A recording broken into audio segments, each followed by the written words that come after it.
Olá, estamos começando mais um Se Liga na UFG e hoje vamos falar sobre medicamentos. Você vai conhecer um projeto de extensão da Faculdade de Farmácia da UFG que orienta a população sobre o descarte correto de medicamentos.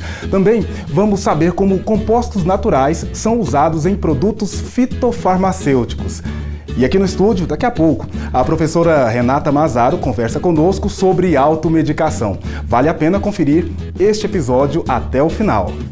E olha só, o Laboratório de Pesquisa, Desenvolvimento e Inovação de Bioprodutos da UFG vem transformando produtos naturais em produtos fitofarmacêuticos. Resíduos da indústria de alimentos ou extratos vegetais viram cremes, cápsulas, comprimidos para uso humano e veterinário. Confira.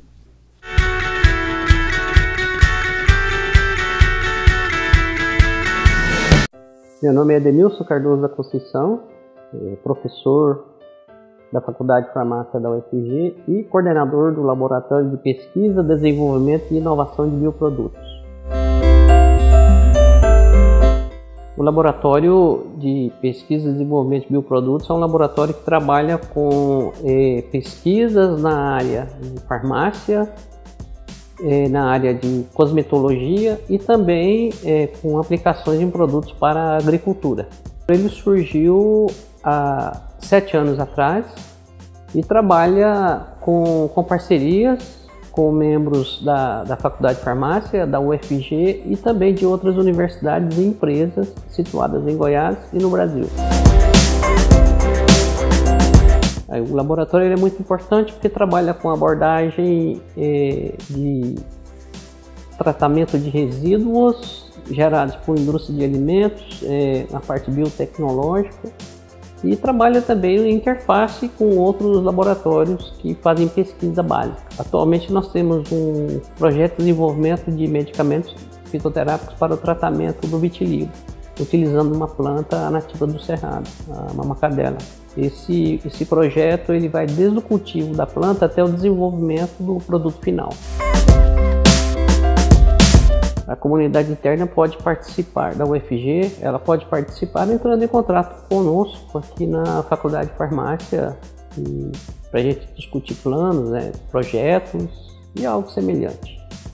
A comunidade externa pode participar através do contato conosco e também em busca de fomento na parte de pesquisa, desenvolvimento de produtos, através de editais. O laboratório hoje, o Laboratório de Pesquisa e Desenvolvimento de Bioprodutos, tem uma grande quantidade de estudantes, em torno de 25 estudantes, da área de biotecnologia, biomédico, química, nutrição, engenharia de alimentos e farmacêutica. Cada membro da equipe desenvolve um trabalho independente e, ao mesmo tempo, nós unimos a equipe para fazer as discussões no sentido de criar módulos ou conceitos diferenciados na parte de desenvolvimento de produtos.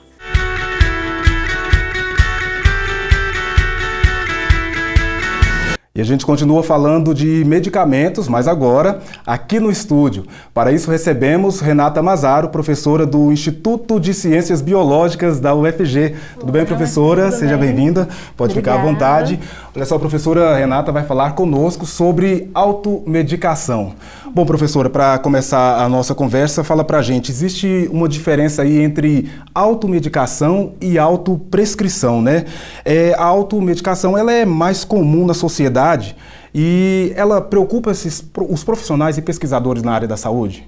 Sim, a autoprescrição ela é muito associada aos profissionais da saúde que têm a possibilidade de fazer a prescrição, né? Então eles fazem a autoprescrição para eles mesmos, né? Na realidade eles fazem faz para o outro colega, né? Agora a automedicação é muito comum na sociedade, muita de nós já fizemos isso, está com uma dor, né, vai à farmácia, adquire um anti-inflamatório, um analgésico e consome aquele medicamento, resolve essa situação sintomática, mas não vai atrás da causa, né? E o problema da automedicação é você se automedicar por um tempo muito crônico e isso, a doença de base, cronificar e se agravar porque não foi em busca, né, do melhor tratamento para aquilo. E aí tem os efeitos colaterais também decorrentes dessa automedicação, né, de forma imprópria. Eu queria até que a senhora falasse um pouco mais sobre isso, porque a gente sabe que a automedicação, ela acontece muitas vezes porque a pessoa tem uma dificuldade de acesso ali ao serviço de saúde, principalmente serviço público, né? Isso. Embora a gente compreenda essa situação, ela não é aceitável. Por que as pessoas realmente devem, além disso que a senhora já falou, por que elas devem insistir na negação, né, evitando esse tipo de prática? Eu acho que a grande parte é isso, você não tem acesso a um sistema único de saúde, no caso do Brasil, o SUS, né, que seja eficiente, ou inclusive acesso a médicos, né, mesmo para quem tem um atendimento particular, vai até um pronto atendimento, demora para ser atendido, e aí isso vai dificultando numa vida que a gente tem de uma sociedade moderna que tudo muito corrido, né, você não pode perder tempo. Então isso também imprime à saúde um comportamento da automedicação. Eu automedico hoje, amanhã e não vou em busca do médico porque sempre atrasa. Isso mascara alguma doença grave. Mascara, e a gente vai mascarando esses, né, a gente vai tratando o sintoma, não vai tratando a causa e vai mascarando e cronificando algo que, se diagnosticado mais cedo, seria passível de um controle terapêutico melhor, né? E o fato de a gente ter alguns medicamentos, né, disponíveis na farmácia sem a necessidade da prescrição, isso facilita para o brasileiro, né, não só o brasileiro, o mundo inteiro se automedica para com essa prática que a gente visualiza como negativa. Sim, o analgésico, o anti-inflamatório, esses medicamentos eles não precisam de receita, né, para a gente comprar, mas eles devem ser usados com cautela. Sim, os analgésicos, aqueles que não são, né, da família dos opioides, né, a gente pode adquirir na farmácia. Alguns têm tarjas vermelhas, mas isso não é muito respeitado no dia a dia. A gente adquire ali facilmente na farmácia sem a prescrição.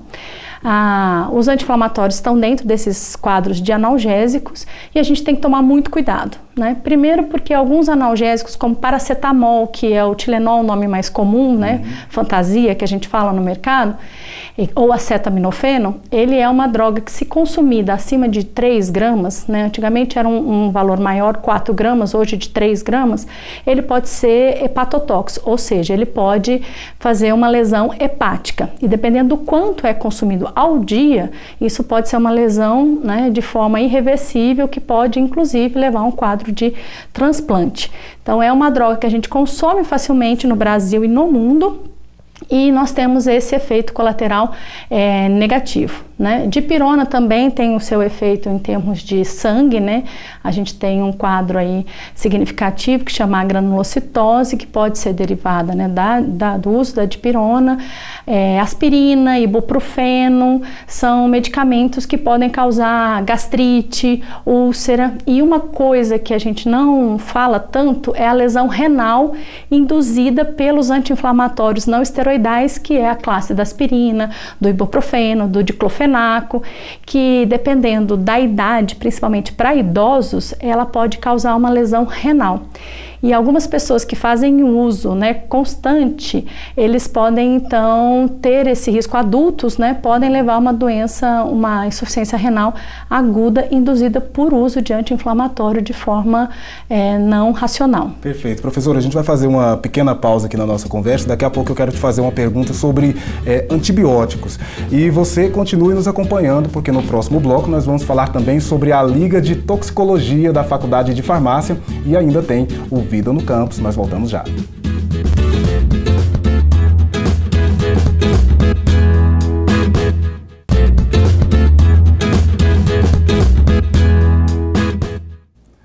Se liga na UFG de volta. Hoje estamos falando sobre medicamentos e, por falar em medicamentos, muita gente tem em casa aquela conhecida caixinha de remédios, né? Se a gente der uma boa olhada, encontramos ali alguns comprimidos vencidos ou medicamentos que nem serão mais necessários. O que fazer com eles? A Liga Acadêmica de Toxicologia da Faculdade de Farmácia tem um projeto que ensina o descarte seguro. Olha só.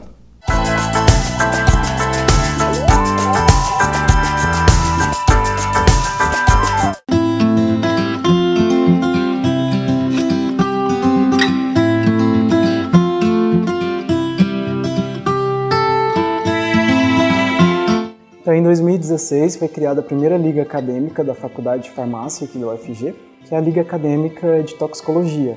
Então, dentro desse projeto de extensão, nós temos outros projetos sociais que um deles é o descarte consciente de medicamentos. Então, o descarte consciente de medicamentos visa orientar a população em geral a forma correta de descartar os mesmos, para não ocorrer o descarte no lixo comum e nem no vaso sanitário, como muitas pessoas costumam fazer. Então, visando tanto a atividades de conscientização, atividades educativas, tanto da comunidade interna da UFG, como na população geral.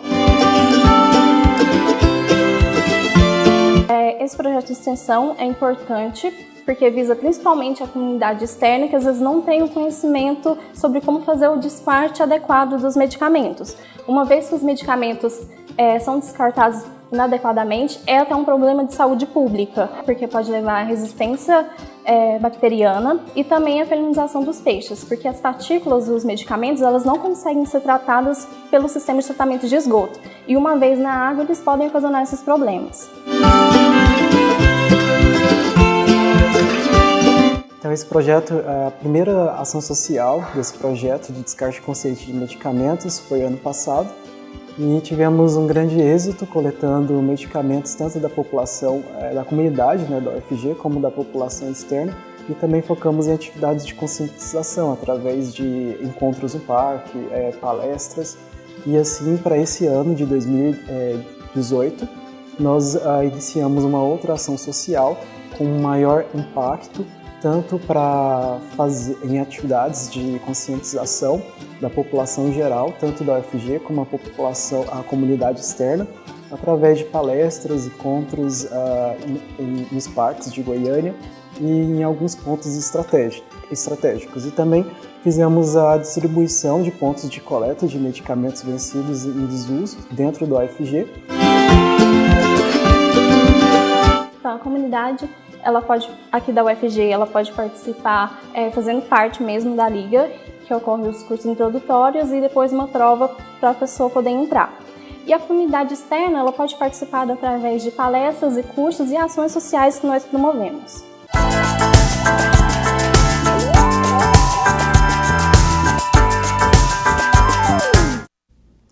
Bom, professora, a gente continua a nossa conversa sobre medicamentos. Os antibióticos, eles tiveram sua venda controlada em 2010 porque ao invés de trazer benefícios, eles estavam ali criando superbactérias, né?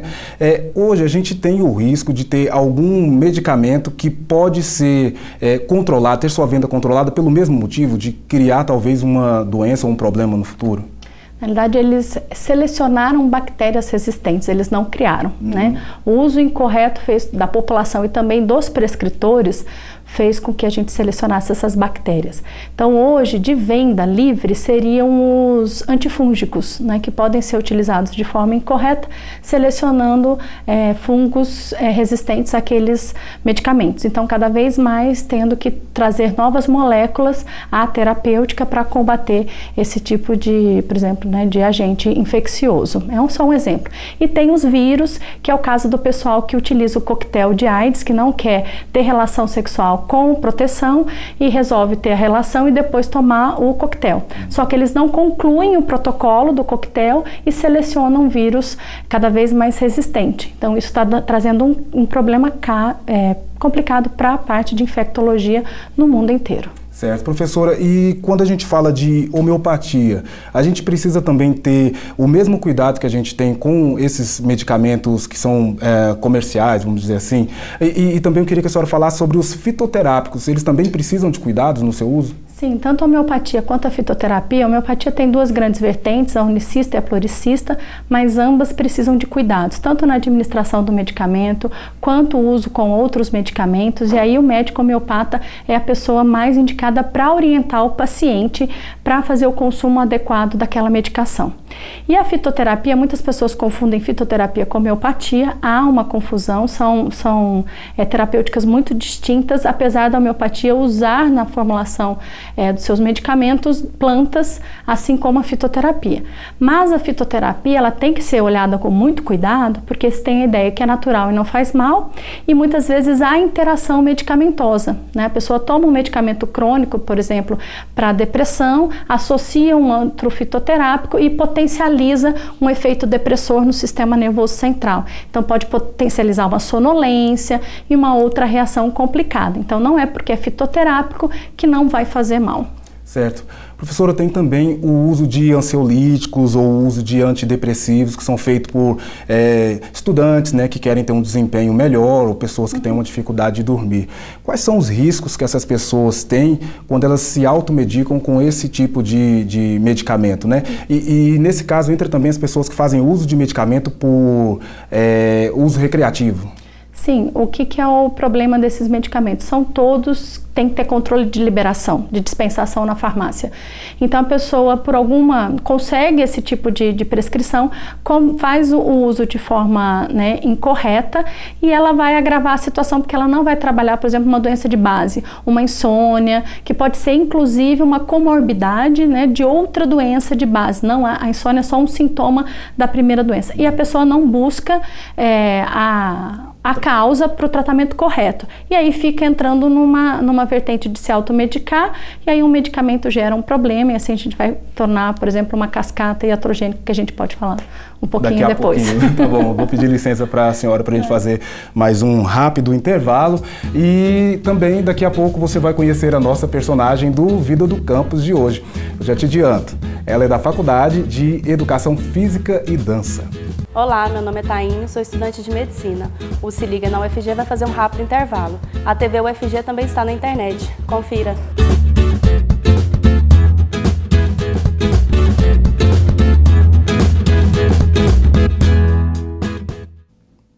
O Se Liga na UFG de hoje está falando sobre medicamentos. Aqui no estúdio nós estamos com a professora Renata Mazaro, do ICB, que tem esclarecido as nossas dúvidas sobre automedicação.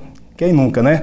Bom, professora, os erros na dosagem ou os erros nos horários de administração dos medicamentos às vezes acontecem.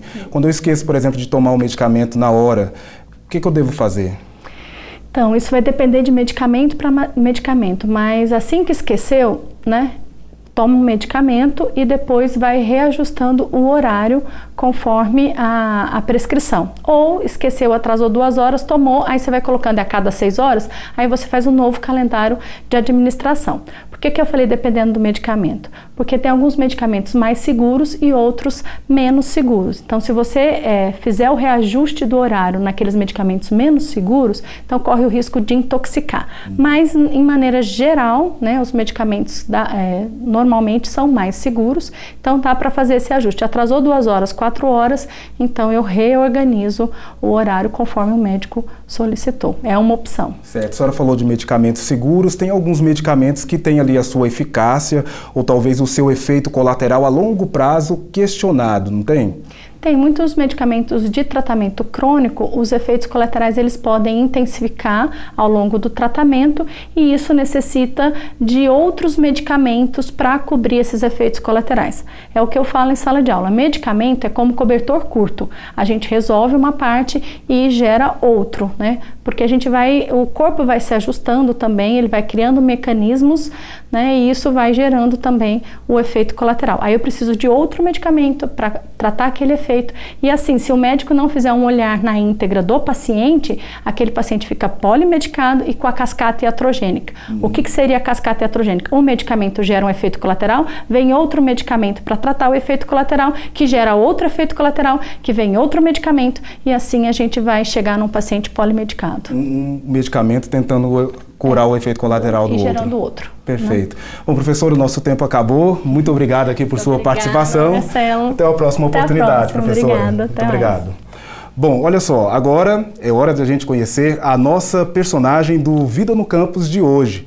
Ela é da Faculdade de Educação Física e Dança e nos conta a sua história com a UFG.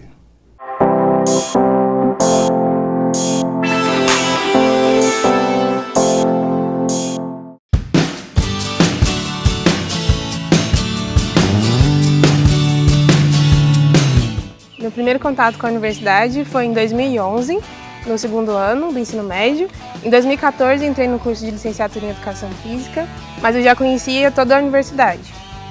Projetos de extensão, projetos de pesquisa e as possibilidades que a gente teria aqui dentro. E no 2º semestre, uma professora me indicou para participar de um laboratório de pesquisa, o Lab Physis, e eu entrei como voluntária e permaneço lá até hoje. Nesse mesmo ano também tive uma aproximação com o movimento estudantil e também participei do Compex, apresentando um trabalho de anatomia de uma intervenção sobre danças típicas de Goiás na escola pública. No mesmo ano de 2015, eu participei do Combrace, que aconteceu em Vitória, no Espírito Santo, onde nós, estudantes, tivemos a oportunidade de estar em contato com os autores que a gente lê durante a graduação. Também participei dos Jogos Universitários Brasileiros, na etapa final de atletismo, que aconteceu na cidade de Uberlândia, fazendo a prova de lançamento do dardo. Ao final do ano de 2015, participei de um processo seletivo, pleiteando uma vaga para fazer intercâmbio na cidade de Santa Fé, na Argentina.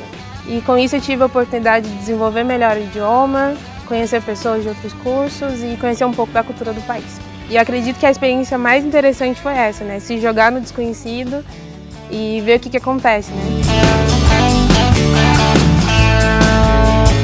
No segundo semestre de 2016, quando eu já estava de volta ao UFG, eu entrei para o time de futsal feminino, que representa a universidade nos campeonatos oficiais. Eu também entrei para o time de futsal feminino da Associação Atlética da Faculdade de Educação Física, Sedentária, que a gente teve muito sucesso e a gente ganhou.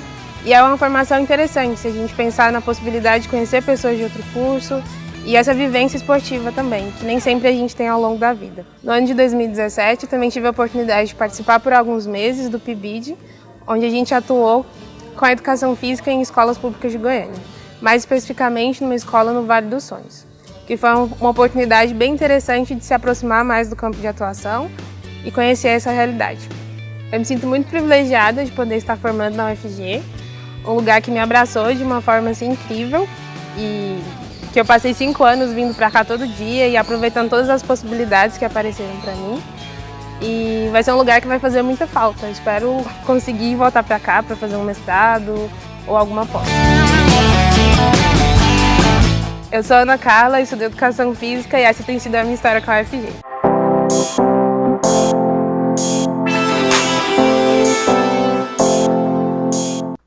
O Se Liga de hoje está chegando ao fim, mas no site da TV UFG tem muito mais para você continuar conectado conosco. Dê uma passadinha em nossas redes sociais e confira também uma série de conteúdos exclusivos e nos mande o seu recado. Na próxima semana, estamos de volta. Tchau, tchau.